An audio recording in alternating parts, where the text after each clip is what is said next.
الحمد لله رب العالمين والصلاة والسلام على أشرف المرسلين وعلى آله وصحابه الفائزين أما بعد സ്നേഹാദരവുള്ള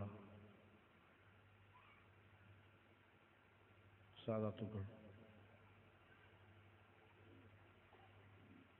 മറ്റു പണ്ഡിത സുഹൃത്തുക്കൾ, പണ്ഡിതന്മാർ, ഉസ്താദന്മാർ, സഹപ്രവർത്തകർ, നാട്ടുകാർ, സഹോദരി സഹോദരന്മാർ, അസ്സലാമു അലൈക്കും വറഹ്മത്തുള്ളാഹി വബറകാതുഹു.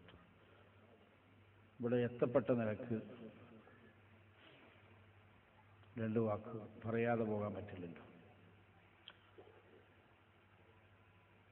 മൊത്തത്തിൽ ഉദ്ഘാടന പ്രസംഗത്തിൽ നിന്നും സ്വാഗത പ്രസംഗത്തിൽ നിന്നും നടന്ന എല്ലാ പ്രസംഗത്തിൽ നിന്നും മനസ്സിലായതുപോലെ കാര്യത്തിൻ്റെ നിജസ്ഥിതിയും യഥാർത്ഥവും അല്ലാമ വലിയില്ലാഹി ഖുത്ബുൽ ആലം മുഹമ്മദ് അബൂബക്കർ മഷ്ഹൂർ ബിസിഎമിൽ മടവൂരി ഖദ്ദസല്ലാഹു സിർറുൽ അസീസ് തങ്ങൾ തന്നെയാണ് ഇതിൻ്റെ എല്ലാ ഭാഗങ്ങളും നയിച്ചുകൊണ്ടിരിക്കുന്നത്. ഇവിടെ എന്തൊക്കെ വേണം, ഭാവിയിൽ എന്തെല്ലാം ആവണം, ഇപ്പോഴുള്ളത് ഏത് രൂപത്തിൽ ക്രമീകരിക്കണം, ഇതൊക്കെ അവിടുത്തെ ആത്മീകമായ ചൈതന്യത്തിൽ നിന്ന് തന്നെയാണ് ഇവിടെ നടക്കുന്നത്. അതിന് തന്നെയാണ് എന്നെ കൂട്ടുകാരനാക്കി പിടിക്കാനും പറഞ്ഞത്. ഇതിന് ഐഡിയകൾ അവസരം പോലെ വെച്ചു കൊടുക്കാൻ. അതിന് എനിക്ക് തൗഫീഖ് ചെയ്തിട്ടുണ്ടാവും അല്ലാഹു എന്ന് വിചാരിക്കാം. അപ്പം നമ്മെ സംബന്ധിച്ചിടത്തോളം ഇത് സിഎമ്മിൻ്റെ ഊസല്ല. ഇവിടെ നടക്കുന്നത് അൽ ഇൽം ഹയാത്തുൽ ഇസ്ലാം ഇമാദുദ്ദീൻ, മതപരമായ വിജ്ഞാനം. അതൊന്ന് മാത്രമാണ് ദീനിൻ്റെ തൂണ്, ദീനിൻ്റെ ജീവനും. അതില്ലാഞ്ഞാൽ മറ്റൊന്നും കാര്യമില്ലല്ലോ. ആ ബന്ധം, ആ നിലക്കുള്ള ബാധ്യത ഈ ലോകത്തിൽ പൂർത്തീകരിക്കലാണ് ഇസ്മായിൽ സഖാഫിയുടെ ലക്ഷ്യം. നാടും അതിൻ്റെ പുറമെയുള്ള സർവ്വ മക്കളെയും കിട്ടുന്നിടത്തോളം ദീനിൻ്റെ വക്താക്കളായി വാർത്തെടുക്കുക. സാധാരണഗതിയിൽ എന്നറിയപ്പെടുന്ന എല്ലാ മഹാരഥന്മാർക്കും നമ്മെപ്പോലുള്ളവരുടെ ആത്മാർത്ഥമായ സഹകരണമാണ് ഇന്ന് ലോകത്തിൽ അവരറിയപ്പെടാൻ കാരണം. ചിന്തിച്ചാൽ ഇന്ന് അറിയപ്പെടുന്ന ഏതൊരു നേതൃത്വത്തിനെയും സാധാരണക്കാരായ നമ്മളുടെ സഹകരണം അതൊന്നു മാത്രമാണ് മുതൽക്കൂട്ട്. അതുകൊണ്ട് ഇന്ന് ലോകം മാസിവൽ ബാരി, അള്ള ഒഴിച്ച് ബാക്കിയുള്ളതിനൊക്കെ ലോകം എന്ന് പറയുന്നതാണ്. ഒരു ആലമൂന ഇല്ലിയൂന വാറൂന ശ്രദ്ധവസ്യനൂന. അപ്പം ലോകം ആശകലം അറിയപ്പെടുന്ന രൂപത്തിൽ നമ്മളുടെ നേതൃത്വം എത്തപ്പെട്ടത് സാധാരണക്കാരായ നമ്മളുടെ, ഞാനടക്കമുള്ള നിങ്ങളൊക്കെ പാടടക്കം നമ്മളുടെ സഹകരണം ആണ്. എങ്കിൽ അതേ ആത്മാർത്ഥമായ സഹകരണം തന്നെയാണ് ഇസ്മായിൽ സഖാഫിയും ആവശ്യപ്പെടുന്നത്. എന്തിന്? അവരൊക്കെ ഈ ലോകത്ത് എന്തൊക്കെ പ്രവർത്തിച്ചു ആ രൂപത്തിൽ, അല്ലെങ്കിൽ അതിൻ്റെ താഴെ. ആ ലക്ഷ്യം എന്താണ്? ആ ഒരു ലക്ഷ്യത്തിന് എത്തപ്പെടാൻ അദ്ദേഹം അതിന് അതുകൊണ്ട് തന്നെയാണ് മഹാനായ സീമുടിയുടെ നാമകരണം അറിയിക്കുന്ന രൂപത്തിൽ ഇതിന് വെക്കാൻ കാരണവും അവരുടെ ആത്മീകമായ ചൈതന്യത്തിൽ തന്നെ എക്കാലത്തും ഈ സ്ഥാപനം നീങ്ങുകയും ചെയ്യും. അപ്പം നമ്മൾ അറിയപ്പെടാത്ത രൂപത്തിൽ ഇതിന് എന്തൊക്കെയോ നിയമത്തുകൾ എത്തപ്പെടുന്നു, കാര്യങ്ങൾ നടക്കുന്നു. സാധാരണഗതിയിൽ മൂപ്പരെ നോക്കിയാൽ, ഇസ്മായിൽ സഖാഫിയെ നോക്കിയാൽ ഇതൊന്നും മനസ്സിലാക്കാൻ സാധ്യമല്ല ബാഹ്യമായ ലക്ഷണം കൊണ്ട്. ഇവിടെ നടന്നോടത്തോളം സംഭവങ്ങളും നടക്കുന്ന കാര്യവും നോക്കുമ്പോൾ ഇതിൻ്റെ പിന്നിൽ ഒരു അഭൗതിക ശക്തിയുണ്ട് എന്നത് നമുക്ക് വ്യക്തമാണ്. അത് മഹാനായ സിഎം തന്നെയാണ്. ആയതുകൊണ്ട് ഏതൊക്കെ ലക്ഷ്യത്തിൽ ഇത് എത്തിക്കണം നമ്മുടെ ബാധ്യതയാണ്. അതിന് നമ്മുടെ ആത്മാർത്ഥമായ സഹകരണമാണ്. ഏത് ഫിത്തനകൾ വന്നാലും അത് നമ്മൾ കണ്ടറിയണം. ചിലപ്പോൾ ചിറയിൽ നിന്നുകൊണ്ട് തന്നെ സീമുറിയന്മാരുടെ ഇടയ്ക്കുള്ള ഒരു പ്രാവശ്യം അളിയൻ വന്നിട്ട് പറഞ്ഞു, ദർസിനെ സംബന്ധിച്ച് പറഞ്ഞു. അപ്പം എന്താ പറഞ്ഞെന്നറിയോ? ചിറയിൽ നിന്നുകൊണ്ട് ചിറ മീൻ കലക്കിയാൽ മീനും അതുപോലെ ചിറയെയും അന്യവർ അധീനപ്പെടുത്തി പോവും, ആക്രമിക്കപ്പെടും. ചിറ എന്ന് പറഞ്ഞിട്ടുണ്ടെങ്കിൽ സമ്മർദ്ദത്തിന് വേനലിന്റെ അറ്റത്ത് ഏതെങ്കിലും ചെറിയ കുണ്ടുകളിൽ വെള്ളം നിൽക്കും, കുറഞ്ഞ വെള്ളമുണ്ടാവും. എല്ലാ മത്സ്യങ്ങളും അതിൽ വന്ന് കേന്ദ്രീകരിക്കും, വേറെ ഓടി വെള്ളം ഉണ്ടാവില്ല. ഇതിന് മീനുള്ളത് ഒരാളും കണ്ടാൽ അറിയില്ല, കാരണം ഒരു തരം കലങ്ങിയ വെള്ളമായിരിക്കും. അത് മീനുണ്ട് ചിലപ്പോൾ ഒരു കലക്കരി ചിറ, അത് കലക്കിയ മീനിന് ഒഴിക്കാൻ പറ്റൂല, കണ്ണും വീച്ചിങ്ങാണ്ട് ഇങ്ങനെ നടക്കും. ഇത് ആളുകൾ കണ്ടാൽ മീനിനെ പിടിക്കണമെങ്കിൽ ചിറയിൽ ഇറങ്ങണം. അപ്പൊ ചിറയെയും ആക്രമിക്കപ്പെടും, മീനിന് നിലനിൽപ്പും ഉണ്ടാവൂല. അതുപോലെ നാം തന്നെ സംഘടനയിൽ നിന്ന് ഇതിനു വേണ്ടി പ്രവർത്തിക്കുന്ന നമ്മൾ, ആത്മാർത്ഥമായ സഹകരണങ്ങൾ നൽകേണ്ട നമ്മൾ, മറ്റേതെങ്കിലും ബുദ്ധിശൂന്യമായ ആരെങ്കിലും നമ്മളുടെ കൂട്ടുകെട്ടിൽ നിന്ന് വല്ലതും തോന്നിപ്പിച്ച് തന്നാൽ അപ്പം നിങ്ങൾ ഇത് മനസ്സിലാക്കണം. CM മുരികുന്നാല് ചിറയിൽ മീൻ നിന്നുകൊണ്ട് ചിറ കലക്കിയാൽ സംഭവിക്കുന്നത് പോലെ അതിനെ ആക്രമിക്കപ്പെടും, ചിറയെ ആക്രമിക്കപ്പെടുകയും മീനിനെ കൊല്ലപ്പെടുകയും പിടിക്കപ്പെടുകയും ചെയ്യും. അപ്പം നമുക്കും ഇതിൽ നിലനിൽപ്പുണ്ടാകുകയില്ല, നമ്മൾ നിൽക്കുന്നതിനും നിലനിൽപ്പുണ്ടാവില്ല. ഇതിന്റെ പരാജയമാണ്. വളരെ സൂക്ഷിക്കേണ്ട ഒരു കാര്യമാണ്.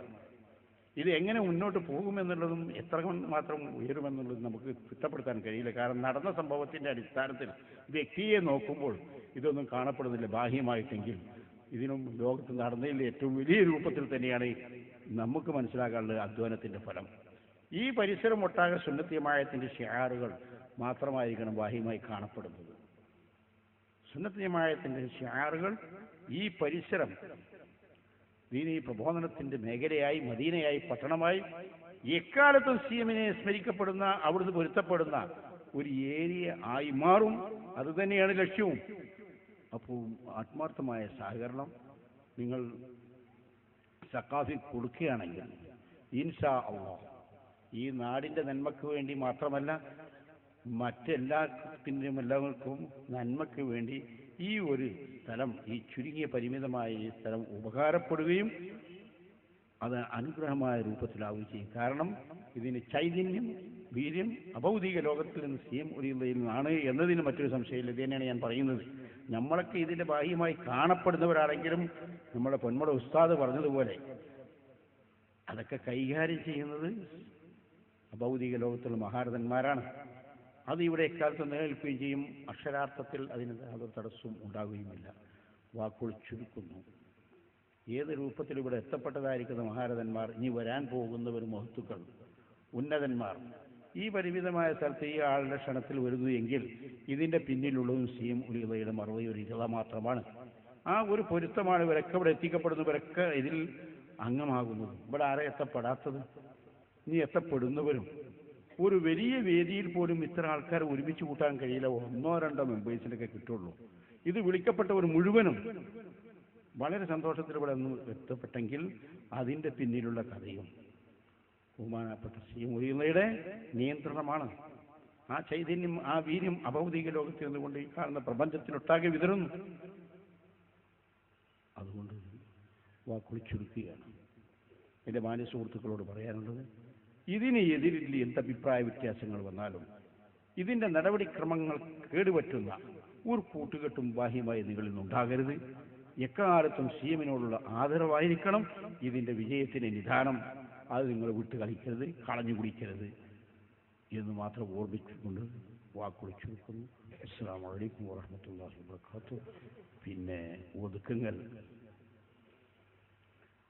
ആധികാരികമായിട്ടാണ് സൈനുദ്ദീൻ മഖ്ദൂം റളിയല്ലാഹു അൻഹുവിന്റെ അവിടെ സിയാറത്ത് ചെയ്ത് മഹാനായ ഓടക്കൽ ഉസ്താദ് മഖ്ദൂമി അർഹമായ രൂപത്തിൽ, ഇന്നിപ്പോൾ ആർക്കെങ്കിലും വല്ല രേഖയും പറയാനുണ്ടെങ്കിൽ ഓടക്കൽ ഉസ്താദിന്റെ അനുയായികൾ ആയിക്കൊണ്ടല്ലാതെ ഒരു അഡ്രസ്സ് ശരിക്ക് പറയാൻ പറ്റില്ല. പല പണ്ഡിതന്മാരുണ്ടെങ്കിൽ തന്നെ അവിടുത്തെ ഒന്നും ഈ സമയത്ത് പറഞ്ഞ അതിന് വിവരിക്കാൻ സാധ്യമല്ല. അവിടുത്തെ സമ്മേളനം ഇഹിയാഉ സുന്ന, യഥാർത്ഥത്തിൽ ഞങ്ങളൊക്കെ അത് കേട്ടിക്കണമെങ്കിലും ഓടക്കൽ ഉസ്താദിനെ അങ്ങനെ കണ്ടിക്കണമെങ്കിലും അങ്ങനെ ഇടപഴകാറില്ലെങ്കിലും യഥാർത്ഥത്തിൽ ഞങ്ങളൊക്കെ സുലൈമാൻ ഉസ്താദ് നമ്മളുടെ ആത്മീക നേതാവും എൻ്റെ ആത്മീക ഉപദേഷ്ടാവായ സുലൈമാൻ ഉസ്താദ് വഴിയാണ് ഞാനൊക്കെ ആ സ്ഥാപനത്തിൽ എത്തപ്പെട്ടതും അതിൻ്റെ ഒരു പ്രവർത്തകനായി തീർന്നതും ഇന്നും അതിൻ്റെ ഒരു മുഹിബീങ്ങളിൽ ഞാൻ നിൽക്കുന്നതും. അപ്പം അത്തരം വലിയ വലിയ ആളുകൾ ഇപ്പം നമ്മളൊക്കെ ഗണ്ണനം മറ്റൊക്കെ വലിയ പ്രാധാന്യം നൽകിയിരുന്നു ഇവിടെ. ഇപ്പം അൽ ഉസ്താദ് എന്ന പേരിൽ അയസനി കുട്ടികളാണ് ഇപ്പോൾ പുറത്തിറക്കിക്കുന്നത്. ഇപ്പം നടന്നോടത്തോളം ഗണ്ണനത്തിന് ഇപ്പം എല്ലാത്തിനും കുറച്ചും കൂടി മീതെയാണ് ഇപ്പോൾ അവർ. അതൊക്കെ ഈ ഉസ്താദന്മാരിൻ്റെ മുഖത്തിൽ നിന്ന് മാത്രം കേട്ടതാണ്.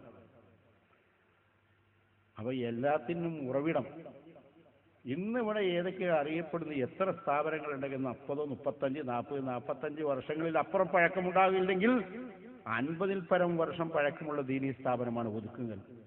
ഇതിൽ നിന്നിട്ടാണ് മറ്റ് ശാഖകളൊക്കെ ഉണ്ടായിട്ടുള്ളതെന്ന് നമുക്ക് ചരിത്രം നോക്കിയാൽ കാണാൻ കഴിയും. ഇത്ര ഈ വർഷം പഴക്കമുള്ള ഒരു സ്ഥാപനവും കേരളത്തിലില്ല. അതിൻ്റെ പുറത്തൊന്നും ഇല്ലല്ലോ. ഞാൻ തിരൂർ താലൂക്കിലായതുകൊണ്ട് എനിക്കത്ര മനസ്സിലാവില്ല, മലയാളമല്ലേ. അപ്പോൾ അതിൻ്റെ വാർഷികം പൊന്മുള ഉസ്താദ് ഇവിടെ പറഞ്ഞു. അതിൻ്റെ പ്രിൻസിപ്പളാണ് സുലൈമാൻ ഉസ്താദ് ഇവിടെ ഇരിക്കുന്നത്. എല്ലാവരും പങ്കെടുക്കണം. കാരണം എ പി ഉസ്താദിൻ്റെ അടിസ്ഥാനവും ഓടക്കൽ ഉസ്താദാണ്. ആ കടലാസം മുഴുവൻ ഇന്ന് ആ പരമ്പരയായിട്ട് സഖാഫികളൊക്കെ വിവരിക്കുന്നത് ഓടക്കൽ ഉസ്താദിലേക്കാണ് ചെന്ന് മുട്ടുന്നത്. ഉന്നതരായ മുഴുവൻ നടത്തുന്നത് പൊന്മുള ഉസ്താദിൻ്റെ കടലാസം തന്നെ. കോട്ടൂർ ഉസ്താദിൻ്റെ ശിഷ്യനാണ്. എൻ്റെ മോനും കോട്ടൂരിൻ്റെ ശിഷ്യൻ തന്നെയാണ്. പൊന്മുള മാത്രമല്ല, നമുക്കും മക്കളുണ്ട്, അവർക്കും കോട്ടൂർ ഉസ്താദാണ്. പക്ഷെ അതും ഓടക്കൽ ഉസ്താദിൻ്റെ ശിഷ്യന്മാരാണ് എല്ലാവരും. അപ്പം നല്ലൊരു കടലാസ് റസൂലുള്ളാഹിയുടെ റസൂലുള്ളാഹി സ്വല്ലല്ലാഹു അലൈഹി വസല്ലമയിലേക്ക് എത്തുന്ന ഒരു സ്ഥലമാണ്. അത് മഹാനായ മഖ്ദൂമി പരമ്പരയിൽ ബഹുമാനപ്പെട്ട ഓടക്കൽ ഉസ്താദ് സൈനുദ്ദീൻ മുസ്ലിയാർ എന്ന് പേര് പറയും. എന്നിട്ടില്ലായിരുന്നു നമ്മളും പറയും. ഏതായാലും തിരിയുള്ള വർഗ്ഗമാണ് അസിലിൽ. അതിനൊട്ടും കുറവില്ല. അഗ്നികൂടാരങ്ങളാണ് അതൊക്കെ. അങ്ങനെയൊക്കെ വരച്ചാൽ തീക്കത്തിക്കോളും. അമ്പർത്ത് തങ്ങൾ പാപ്പൊക്കെ പറഞ്ഞ വരത്തിൽപ്പെട്ടവരാണ്. കുരുത്തക്കേട് സംഭവിച്ച. അപ്പോൾ കുരുത്തമുള്ള പരമ്പരയാണ്. അവരുടെ നേതൃത്വത്തിൽ ഉള്ള സ്ഥാപനവുമാണ് ഈ ഇഹ്യാസുന്ന ഒതുക്കുങ്ങൽ. അത് അവിടുത്തെ പരമ്പരയിലൂടെ വന്നവരാണ് ഇതിൻ്റെ നേതൃത്വം. ആ സമ്മേളനത്തിൽ ഒരൊറ്റ ആൾ ഒഴിഞ്ഞു പോകരുത്. നമ്മളെ ക്ഷണിക്കാനെത്തിയതല്ല, ഇത് സംഭവത്തിന് വേണ്ടിയിട്ടാണ് സുലൈമാൻ ഉസ്താദ് ബാവുലിയും വന്നിട്ടുള്ളത്. കാര്യങ്ങൾ ഓർമ്മിപ്പിച്ചു എന്ന് മാത്രം.